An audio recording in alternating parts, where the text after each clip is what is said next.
तुम्ही काही करू द्या, किती प्रगती करू द्या, तुम्ही त्या चपात्या काय झेरॉक्स करून खाणार नाही. अरे तुम्हाला अन्न निर्माता, हा जगाचा पोशिंदा, हाच तुम्हाला जगवणार आहे. आणि आज हा जगाचा पोशिंदा दुर्लक्षित आहे.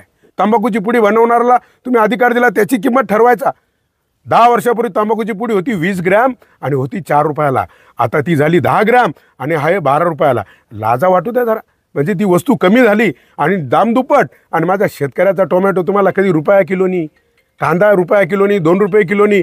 अरे म्हणून मी सांगतो, स्वामीनाथन आयोग माझ्या शेतकऱ्यासाठी मान्य करा.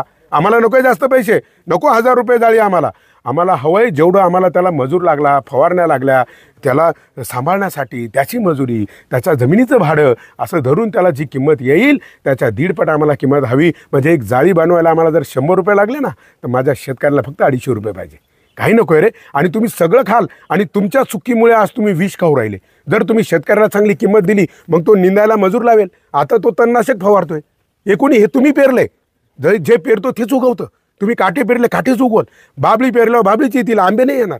आणि जर तुम्ही आंबे पेरले ना, ह्या जगातली कोणतीच ताकद तुम्हाला आंबे खाण्यापासून रोखू शकत नाही, कारण त्याला आंबेच येतील. पण तुम्ही जे पेरताय तेच तुम्ही विष खाऊ राहिले. आणि मग आता प्रत्येक 10 लोकांमध्ये एकाला कॅन्सर आहे.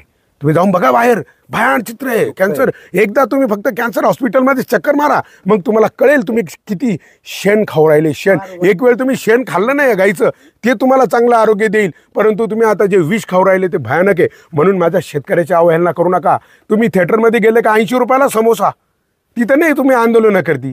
हां, शेतकऱ्याचा फक्त भाजीपाला 10 रुपये जोडी म्हणलं का 5ला देतो का, 10च्या 3 देतो का, लाजा नाही वाटते तुम्हाला?